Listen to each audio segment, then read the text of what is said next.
defend तवे defend तो side कगाना हाइबिरम बदो defend तो बदे दिमकोई से वाक्य लांग देवी यंगुने मकोई अच्छेंग बात मकोई से शेड्यूल ट्राइब फंग सुथों थोपन नत्तेना ओपन ओरपा नेशनल न्यूज़ ता खंगला कमतम ददी मकोई उजित तवम चाबंग खंगदना मकोई मथोंग मरंग खंगदबो ऑर्गेनाइजेशन का लेदने ITLF काइना मकोई ची थोपा होरेइदो करीब हाइदि मोय असेंग बसे असीसे कुकी दगी ST से लखथोपगी पोसे तौतारगदी अखोय मणिपुर से इरांग थोलनी ने नहानगदी मोय याम शांति लान लाइन लंबई टाइप ने मोय हाइसे नहानगदी मकोयना याम शांति दगा लहे लंबई टाइप ने बा अखोय कुकी दगी ST से लखथोखरा लखथोनब तौरागदी अखोय इरांग थोलनी आई ममिंग लोय पल्लगा यावरे ने बसे खबरगा अदुना मकोय से नावरे मथुंग खलंत्रे वाचुर लागे हाबि यारे अदुना कहीं खनिंगाई दरकार लेते अखोई पांडम कंपलसरी फंगनी मखोईदगी फंगम थोक्तब राइट्सु अखोई मैम पुलग लथोकनी लथोक्तब सुया यारोय कुकी इलीगल इमिग्रेंट्स मैम से तांथोखिबा रिफ्यूजी सिंसिदा फंगम थोक्तब राइट मैम फंगिसे मोइदे लथोपा एट द सेम टाइम येलोमी मैम ना फंगद्रिबा राइट्स सु फंगनबा हाइबसे अखोई पांडम ओइगदमनी को मासे नारबदा कप यादे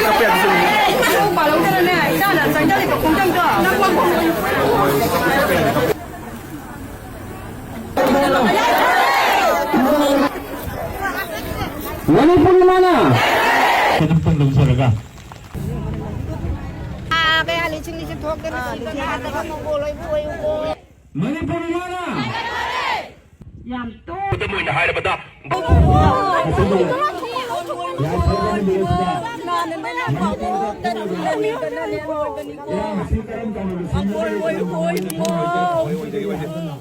चालू बजाई bunga mai patra ne. नुंगाइतबा थौदोक मयाम से थालिबान हेंजलकनबने ngasidasu narangdasu नुंगाइतबा पाउ मयाम तारे मयाम ताबिको नुंगाइता पाउ मयाम तारमबने ngasi nasa lakpada minok macha ma nokpai wani icha sondagi ni nokpai wani minok macha ma thamoidadi prop prop chai banga tani baseng na harabada kaido bagino he yellow mi koise irei cha koise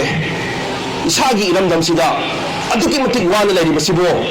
tumba chaba khangdan lairibasibo karigino na he relief camp da lairiba baba mama da iche tei ma icha singsibu atopa desh tagi lakpa atopa jati gi miyo larin ta habi raune natte ko akhoi irei cha ga ta natro makoi relief camp da refugee mo ne lairibani mo jikse khan pan henjalak lamani biune sida laktangi oba solution no manimi khaki ha kharagi oba solution duna makoi pen gadro penoi solution se karam oigani makoi gi damakta mayum da pura hanjalangi ba makoi de chakriba lanthum tanjara pa sen thum mayam chakriba se makoi backup tabiba sina solution oidro kada de kai dori bano kada na wari bano ingam khai ngai be sing sinau sing sina ke mai leiri imai ben sing mayam na tum ba cha ba khangdan leiri ba thawai pamu khaba thawai sing sida mal khiba mayam yaurabane ba aduna hauji kai dori no haibase mipum khudi ma loina khanglaba ngatane खंग्री बसे करी no चमन नरी बसे करी know um खक्ता दे चमन नरी बसे करी चमन नगी हाबि मतमदा solution से करम कांड फंगदोय नो शांति से करम कांड लाकदोय नो तंगदु लेता न करम कांड लेगदोय नो हाबि से नत्रो अदुरा सोल्यूशन से मा बाबा सोल्यूशन से अनि थोंग ले अमन कई नो हाबि मतमदा लातंगी ओइबा नोमनी खकी था खरगी ओइबा सोल्यूशन अमा इराय नंदरा थंबगी सोल्यूशन अमा लातंगी पैरासिटामोल फ्रोसन पिजरगा थेंबई मौंग तौब सोल्यूशन अमनेबा अमना निसांग सेटना अखोय सना लेबाक से याई फरे को अखोय येलो मी मयाम सिगी प्रोटेक्टेड ओइबा राइट लोइन लेरे को मपानदगी चंगजल लेबा इलीगल इमिग्रेंट सिंसिना येलो मी मयाम दा हंगतलगे येंबा नमरोय को हाइबगी निसांग सेटना परमानेंट सोल्यूशन हाइबा म लेबा करबा सोल्यूशन पाबिगे मयाम परमानेंट सोल्यूशन नत्रो मैं पाबी बसे लाक्तंगी ओगा सोल्यूशन सु खल्लगा गातंगी सु थेमा लापे नत्रो को जिवारी से 1949 दा मणिपुर से भारत तक मस्त हो गए 50-51 दा भारत की कॉन्स्टिट्यूशन संविधान थोले पसिदा येलो मी सिंसिगी फंडम थोपर राइट मैम फंद्रे को अदुगा फंडम थोक्तबा कुकी रिफ्यूजी सिंसिदा फंजल्ले राइट मैम ꯑꯗꯨꯒꯤ ꯃꯇꯨꯡꯗ ꯏꯂꯤꯒꯦꯜ ꯏꯃꯤꯒ꯭ꯔꯦꯟꯁ ꯏꯂꯤꯒꯦꯜ ꯍꯥꯏꯕꯁꯤ ꯀꯩꯅꯣ ꯂꯤꯒꯦꯜ ꯑꯣꯏꯗꯕꯁꯤꯡꯗꯨ ꯏꯂꯤꯒꯦꯜ ꯀꯧꯏ ꯏꯂꯤꯒꯦꯜ ꯑꯣꯏꯔꯤꯕꯁꯤꯡ ꯏꯃꯤꯒ꯭ꯔꯦꯟꯁ ꯃꯄꯥꯟꯗꯒꯤ ꯆꯪꯁꯤꯜꯂꯛꯄꯁꯤꯡꯁꯤꯗꯕꯨ ꯐꯪꯐꯝ ꯊꯣꯛꯇꯕ ꯆꯥꯎꯔꯕ ꯔꯥꯏꯠ ꯄꯥꯋꯔ ꯃꯌꯥꯝ ꯐꯪꯖꯜꯂꯦ ꯈꯨꯗꯝ ꯑꯣꯏꯅ ꯍꯥꯏꯔꯕꯗ ꯚꯥꯔꯠꯀꯤ ꯁꯨꯛ ꯆꯥꯎꯔꯕ ꯀꯣꯟꯁꯇꯤꯇ꯭ꯌꯨꯁꯅꯦꯜ ꯔꯥꯏꯠ ꯁꯦꯗ꯭ꯌꯨꯜ ꯇ꯭ꯔꯥꯏꯕ ꯀꯥꯏꯁꯦ ꯐꯪꯖꯜꯂꯦ ꯃꯈꯣꯏ ꯏꯂꯤꯒꯦꯜ ꯏꯃꯤꯒ꯭ꯔꯦꯟꯁꯤꯡꯁꯤꯅ ꯐꯪꯐꯝ ꯊꯣꯛꯇꯕ ꯁꯦꯗ꯭ꯌꯨꯜ ꯇ꯭ꯔꯥꯏꯕꯇ ꯐꯪꯖꯜꯂꯒ ꯉꯁꯤ ꯊꯥ 9 ꯆꯨꯞꯅ ꯊꯣꯛꯂꯛꯏꯕ ꯏꯔꯥꯡ ꯃꯅꯨꯡꯁꯤꯗ ꯃꯄꯥꯟꯗ ꯑꯇꯣꯞꯄ ꯁ꯭ꯇꯦꯠ ꯃꯌꯥꯝꯗ ꯆꯠꯂꯒ ꯃꯈꯣꯏ ꯀꯩ ꯄꯥꯎ ꯂꯥꯟꯅ ꯁꯟꯗꯣꯛꯀꯦ ꯑꯝꯇ ꯍꯥꯏꯕꯤꯔꯛꯎꯅꯦ ꯃꯩꯇꯩ ꯃꯦꯖꯣꯔꯤꯇꯤ ꯃꯁꯤꯡ ꯌꯥꯝꯂꯕ ꯃꯦꯖꯣꯔꯤꯇꯤꯅ ꯑꯩꯈꯣꯏ ꯁꯦꯗ꯭ꯌꯨꯜ ꯇ꯭ꯔꯥꯏꯕꯇ ꯑꯣꯠꯄꯤꯔꯦ ꯍꯥꯏꯒꯨꯝꯕ ꯑꯔꯥꯟꯕ ꯐꯪꯐꯝ ꯁꯨꯊꯣꯛ ꯊꯣꯛꯇꯕ ꯁꯦꯗ꯭ꯌꯨꯜ ꯇ꯭ꯔꯥꯏꯕ ꯔꯤꯐ꯭ꯌꯨꯖꯤꯁꯤꯡꯁꯤꯗ ꯐꯪꯐꯝ ꯁꯨꯊꯣꯛ ꯊꯣꯛꯇꯕ ꯃꯈꯣꯏꯗ ꯐꯪꯖꯜꯂꯦ ꯐꯪꯉꯤꯕ ꯄꯣꯠꯇꯨꯁꯨ ꯂꯥꯟꯅ ꯐꯪꯂꯕ ꯃꯇꯨꯡꯁꯤꯗ ꯃꯄꯥꯟꯗ ꯆꯠꯂꯒ ꯑꯃꯨꯛ ꯑꯩꯈꯣꯏꯗ ꯁꯦꯗ꯭ꯌꯨꯜ ꯇ꯭ꯔꯥꯏꯕꯇ ꯑꯣꯠꯄꯤꯔꯦ ꯀꯥꯏꯅ ꯑꯃꯨꯛ ꯍꯥꯏꯖꯜꯂꯤꯅꯦꯕ ꯁꯨꯕꯤꯗꯥ ꯂꯧꯕ ꯌꯥꯕ ꯂꯧꯔ ꯃꯇꯨꯡꯗ ꯍꯥꯏꯇꯥꯔꯦ ꯌꯦꯡꯕꯤꯌꯣ ꯑꯗꯨꯅꯤ ꯃꯈꯣꯏꯅ ꯍꯧꯖꯤꯛ ꯄꯥꯏꯔꯤꯕ AK-47 ꯃꯈꯣꯏꯅ ꯄꯥꯏꯔꯤꯕ ꯍꯧꯖꯤꯛ ꯕꯣꯝ ꯇꯣꯞ ꯁꯦ ꯁꯤꯗꯒꯤ ꯍꯦꯟꯅ ꯁꯥꯊꯤꯕ ꯑꯣꯏꯔꯤꯕꯁꯦ ꯃꯈꯣꯏ ꯍꯧꯖꯤꯛ ꯁꯤꯗ ꯃꯈꯣꯏꯅ ꯐꯪꯐꯝ ꯊꯣꯛꯇꯅ ꯐꯪꯉꯤꯕ ꯄꯥꯋꯔ ꯔꯥꯏꯠ ꯃꯌꯥꯝꯁꯤꯅꯦꯕ ꯁꯤꯅꯅꯦ ꯃꯈꯣꯏꯅ ꯄꯥꯋꯔ ꯄꯤꯔꯤꯕꯁꯦ ꯔꯤꯐ꯭ꯌꯨꯖꯤꯒꯕꯨ ꯁꯁꯄꯦꯟꯁꯟ ꯑꯣꯄꯔꯦꯁꯟ ꯁꯥꯏꯟ ꯇꯧꯅꯕ ꯌꯥꯕ꯭ꯔꯣ ꯁꯨꯡꯌꯥ ꯌꯥꯗꯦ ꯃꯈꯣꯏꯗ ꯐꯪꯐꯝ ꯊꯣꯛꯇꯅ ꯐꯪꯖꯜꯂꯤꯕ ꯔꯥꯏꯠ ꯄꯥꯋꯔ ꯃꯌꯥꯝ ꯑꯃ ꯑꯦꯒ꯭ꯔꯤꯃꯦꯟ ꯃꯌꯥꯝ ꯑꯃ ꯁꯤꯗꯪ ꯅꯠꯇꯕꯤꯗ ꯌꯦꯡꯕꯤꯌꯣ ꯃꯤꯀꯣꯛ ꯊꯤꯕ ꯈꯪꯕꯤꯀꯣ ꯈꯪꯉꯤꯀꯣ ꯃꯌꯥꯝ ꯃꯤꯀꯣꯛ ꯊꯤꯕꯗ ꯌꯦꯡꯕꯤꯌꯣ ꯉꯔꯥꯡ ꯅꯍꯥꯟꯗ 2011ꯒꯤ ꯃꯤꯀꯣꯛ ꯊꯤꯕꯒꯤ ꯁꯦꯟꯁꯁꯇꯨꯗ ꯔꯤꯄꯣꯔꯠꯇꯨꯗ ꯀꯨꯀꯤ ꯍꯥꯏꯕ ꯃꯌꯥꯝꯗꯨꯗ ꯂꯩꯔꯦ ꯄꯥꯏꯇꯦ ꯊꯥꯗꯧ ꯃꯥꯔ ꯁꯣꯛꯇꯦ ꯃꯩ ꯃꯅꯨꯡꯗꯨꯗ ꯀ꯭ꯂꯥꯟꯁ ꯃꯌꯥꯝꯗꯣ ꯃꯣꯏꯅ ꯌꯥꯎꯅꯤꯡꯕ ꯌꯥꯎꯅꯤꯡꯗꯕ ꯇꯣꯉꯥꯟꯅ ꯑꯣꯏꯈ꯭ꯔꯦ ꯂꯩꯖꯔꯦ ꯑꯗꯨꯒꯤ ꯃꯊꯛꯇꯨꯗ 2011ꯗꯨꯗ ꯀꯩ ꯑꯃꯨꯛ ꯌꯥꯎꯁꯜꯂꯝꯒꯦꯗ ꯀꯨꯀꯤꯒꯤ ꯃꯊꯛꯇꯨꯗ ꯑꯦꯅꯤ ꯀꯨꯀꯤ ꯇ꯭ꯔꯥꯏꯕꯁꯅꯦ कुकी लेजरेको कुकी की मथक तो एनी कुकी ट्राइब्स ने हाइबदी महेश्वर की चौकी फंबम थमे महेश्वर की दम फंबम ओइरबनी ngasi mama hoi da dawa yam sinbiramine चौकी फंदबा हाइतारे थम्बिरमे ताफीनी आई फंब यारबने थम्नबदा चौकी अहांगबमसु थम्ममेबा अदो सिना कनागी चौकी नो हारगा सिसु महेश्वर की ने महेश्वर की चौकी पाफी थंगबद चौकी अहांग थमकान कनागिनो हंग महेश्वर की हरप तारगदी महेश्वर लौटूनरगा चौकी से थालमग महेश्वर की मी फमनब तौरी नत्रो ताकि कुकी की मथक एनी कुकी ट्राइब्स है मफम मोई राजनीति सानरगा ब्यूरोक्रेट्स मैम सानरगा हापचलमे चंगो चंगो मपान इलीगल इमिग्रेंट चंगो चंगो चंगो विलेज अथॉरिटी एक्ट 1956 लेबनीना फेक आइडेंटिटी मैम सारगा खुन युम कुन लेरगदी खुन नमोइना कोई हाइबे याय अदु चंगो चंगो चंगो चंगो चंगो मतुंग मुके दौरे कोई खुन लेबसु यारे लेबे यारकांदा सुक चावरबा सुविधा फंगम सुथोक थोक तंग मकोइदा शेड्यूल ट्राइब फंजले नुवाई नुवाइबा अदु कनानो चंगी ओइदोसन दाइबिरोनी ठीक मैम से कोई हाइदबा सेंदोपगी खोलाउ लाउदबा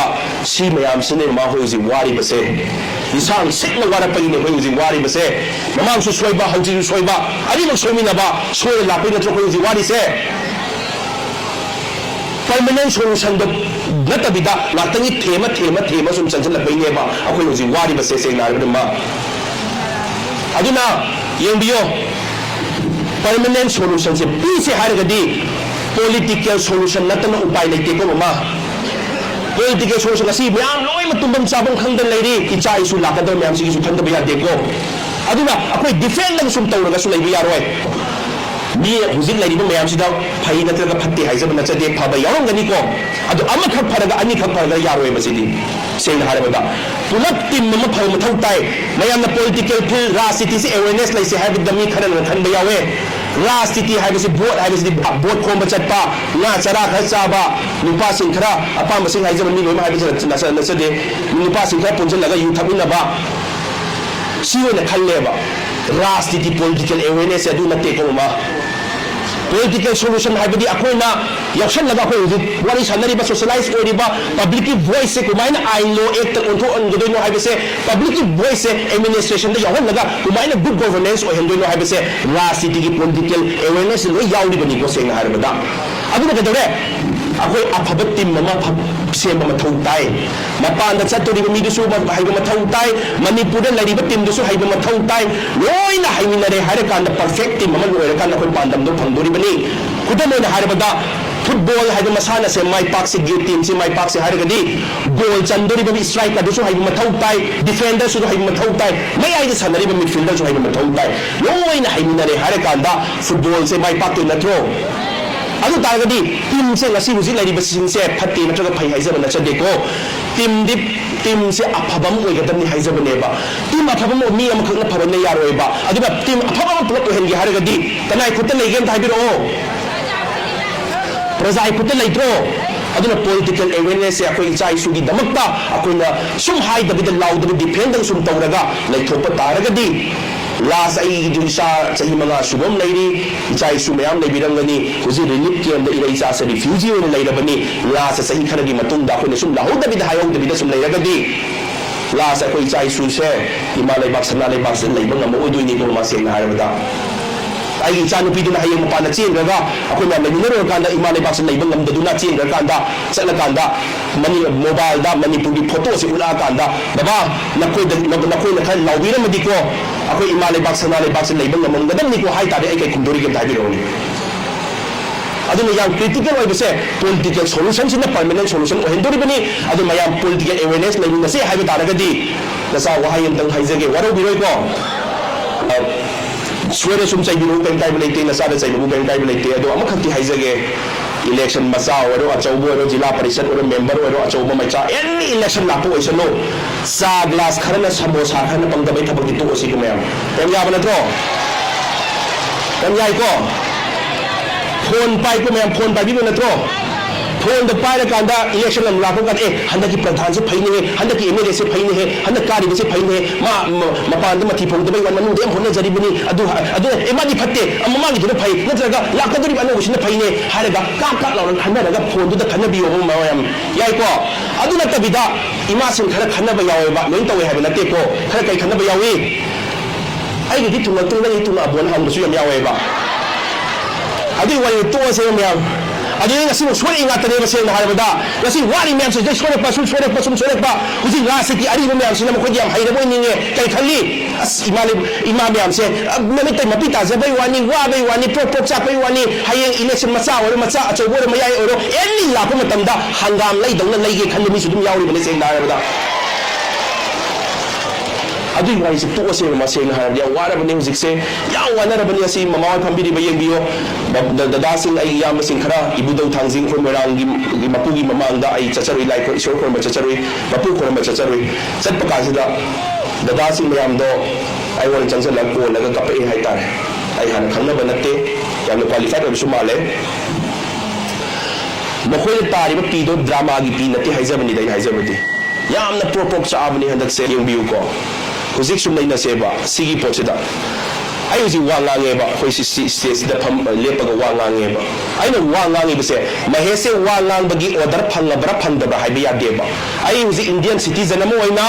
आई वांगांगबा कंपल्सरी याय करिगिनो आई freedom of expression freedom of speech fundamental rights आई एक्सरसाइज तौजरिबनी महेसो से वांगांगबा ऑर्डर फंगबा फंदबा हाइबे दगा लेते सी मसागी फंडामेंटल राइट्स सुरी याउरी बनेबा अदु तारगदी आर्टिकल 355 चलनबरा चलनदबरा हंगबई दगा लेतेबा मरमदी करिनो आर्टिकल 355 आइबे आथरदी मपानदई खुलाई पाइबा संजन आगदी कंट्री में दगी मपानदई खुलाई पाइबा संजन अपतारगदी ऑटोमेटिकली आर्टिकल 355 से चले हारे कांदा मखोय से तथोखिबा हाइबसे आर्टिकल 355 की नियम ने बसे अदुना अमित शाह ने पार्लियामेंट मपानदगी जंजन एक्सटर्नल एग्रेशन यावरे से हाइरबनी हाइरे को एनआईए न सु हाइरबनी अदु तारगदी मखोय हौजिपो आर्टिकल 355 से चलनगा तथोक्त्रि बसे करिगिनो हाइबसे क्वेश्चन अमन हंगिंद्रो अदुना इन हाइजबदी सिगी मयाम से मा आई के अंतर हाइजे को डॉक्टर की मथौ नर्स की मथौ एक्सरे कापी बमीदुनी एक्सरे कापगी मथौ मोय खंजरमनी भारत सेंट्रल गवर्नमेंट खंजरमनी आईबी कांगुना वाली लीडर सिबु आर्मी सु लाइसिबु मोय सु खंजरमनी हाइबसे यादेबा माना तौजरमनी हाइबसे यादेबा अदु मखोय लेतसु याइना पॉलिटिकल एक्टिविस्ट सिंसिना मखोय तौजरमनी हाइबे यादे अखोय सु पॉलिटिकल एक्टिविस्ट ओरिबनी को अदुना अखोय वारी से अखोय इसा मत चलगांदा लीडर को मोय की पॉलिटिकल पार्टी की लीडर सिंदु अखोय वारी से लीबस मथौ तायेबा माने खंजरमनी हाइबसे यादेबा मा सेना हारबदा ꯑꯩꯁꯦ ꯃꯌꯥꯝꯅ ꯃꯤ ꯑꯣꯏꯅ ꯊꯥꯔꯛꯏꯕꯅꯤꯀꯣ ꯃꯄꯥꯟꯁꯤꯗ ꯑꯗꯨ ꯇꯥꯔꯒꯗꯤ ꯑꯩ ꯏꯔꯩꯕꯥꯛꯁꯦ ꯃꯩ ꯆꯥꯛꯏꯀꯣ ꯌꯦꯜꯂꯧꯃꯤꯁꯦ ꯃꯩ ꯆꯥꯛꯏꯀꯣ ꯏꯃꯥ ꯏꯕꯦꯟꯁꯤꯡ ꯇꯨꯝꯕ ꯆꯥꯕ ꯈꯪꯗꯅ ꯂꯩꯔꯤꯀꯣ ꯑꯗꯨꯅ ꯑꯩ ꯑꯝꯇ ꯂꯧꯖꯒꯦꯀꯣ ꯍꯥꯏꯕ ꯃꯇꯝꯗ ꯃꯈꯣꯏ ꯔꯥꯖꯅꯤꯇꯤ ꯃꯥꯅ ꯌꯥꯎꯔꯤꯕ ꯔꯥꯖꯅꯤꯇꯤ ꯗꯣꯟꯗꯨꯒꯤ ꯃꯊꯛ ꯊꯣꯡꯕꯁꯤꯡꯗꯨꯅ ꯅꯪ ꯍꯥꯏꯕ ꯌꯥꯔꯣꯏ ꯅꯪ ꯍꯥꯏꯕ ꯇꯥꯔꯒꯗꯤ ꯑꯩꯈꯣꯏ ꯔꯥꯖꯅꯤꯇꯤ ꯗꯣꯟꯒꯤ ꯑꯁꯣꯛꯄ ꯃꯌꯥꯝ ꯂꯥꯛꯀꯅꯤ ꯑꯁꯣꯛꯄ ꯁ꯭ꯇꯦꯠꯇ ꯑꯁꯣꯏꯕ ꯂꯥꯛꯀꯅꯤ ꯅꯪ ꯋꯥ ꯉꯥꯡꯕ ꯌꯥꯔꯣꯏ ꯍꯥꯏꯕ ꯃꯇꯝꯗ ꯑꯩꯒꯤ ꯏꯃꯥ ꯂꯩꯕꯥꯛ ꯆꯥꯛꯄꯗꯕꯨ ꯋꯥ ꯉꯥꯡꯍꯟꯗꯕ ꯑꯩꯒꯤ ꯏꯃꯥ ꯏꯕꯦꯟꯁꯤꯡ ꯇꯨꯝꯕ ꯆꯥꯕ ꯈꯪꯗ ꯂꯩꯕꯁꯤ ꯋꯥ ꯉꯥꯡꯍꯟꯗꯕ ꯊꯋꯥꯏ ꯃꯥꯡꯈꯤꯕ ꯃꯌꯥꯝꯁꯨ ꯂꯩꯔꯕꯅꯤ ꯁꯤꯗ ꯋꯥ ꯉꯥꯡꯍꯟꯗꯕ sida wa ngangan dapat taragadi nangi party se nawalo dehara makai kai gesine na izari se na any Bihar ki party oshino Delhi ki party oshino Maharashtra ki party oshino ai nasana khangje bakara ijage ya non be daka lete ai gi thru ki damak da yelomi ki damak da wa nganjage haibada yarak ta party dudi Manipur da khongda haloi ko haiba matam da maklak ni adam ni maseng na harabada adu guts to lai osini da adu lai hai rasi don gi adu no rasi don haiba leite opposition ruling unu matam nate ruling opposition unu matam nate rasi don da leite mu du da lai hai seina tawgada thabakti awali matam changan da bahai sidi mama hoi myam khuta lai ko team phajaron sema mathau tai ga sai political awareness ki matang du da ichinaw myam nang ngam khaini ngai basing tumba chaba khangdri na lai basing se tasena makoi leiram dragadi mai ben leiram dragadi se na haragadi na nang ngam khai sikaram basu yai adu thona pharaba ai ichinaw sing thona pharaba mai ben myam na tumba chaba khangda ngasi bu ngai bagine makhasi koi ngam khai kai dri base hai tare adu subaina kumai kyam kuine lehendu no haidu ne bu question di sumaina kyam kuine lehendu no ngoi ngai bi sinaw sing se haijawai wani thona phabagi dam da thole ining mani bu kai ning da bagi adu yum da di sena harabada problem lai basu myam yawan doine akhoi pandam soidina phangani sonda baida ka kem leite defend da we defend da sai ka gana haibiram bado defend da wada di makoi si wa kya lang de bi yune makoi achengba chum achengba makoi si du tribe phum suto thopa na te na ba open wala pa khangala pa ptv myam punamakta national news ta khangala pa matam da di makoi ji tawum chamang khangda na makoi mathong mang khang da organization ga leida ni ITLF kaina makoi chi thopa hore ido kari no haibdu moi aseng base si se kuki dagi ST se lokthop pagi pot se tawta ragadi akoi manipur se irang thol ani ne na nei di moi ne am shanti lan la lambai tai ni moi hais na haibdi mo koi na yam na shanti daga la lambai tai ne ba akoi kuki dagi ST se lokthop na ba tawra agadi akoi irang thol ani ai maminga loi palaga yaure ne ba se kamaga aduna makoi se ngawre mathung thong tre wa chu ro la habi yare aduna kaim khani ngai daga leite akoi gi pandam compulsory phangani makoi dagi phangbam thokta right su akoi myam pulag lak thokani e lak thokta su ya roi aduga akoi gi phangam thokpa yelomi myam na phamam thokpa right myam phangdri base isai su gi damakta akoi yelomi singi damakta mani akoi gi damakta si tahudragadi akoi just defend dang tawle ragadi akoi future leite ko aduga maw myam na akoi yelomi sing sigi akoi kuki illegal immigrants myam se tanthokiba refugees sing sida phangam thokta right myam phangi se de loktopa at the same time yellow ni myam na phangdriba right se chu phangan ba haibase akoi pandam oigadam ni ko ma se in harabada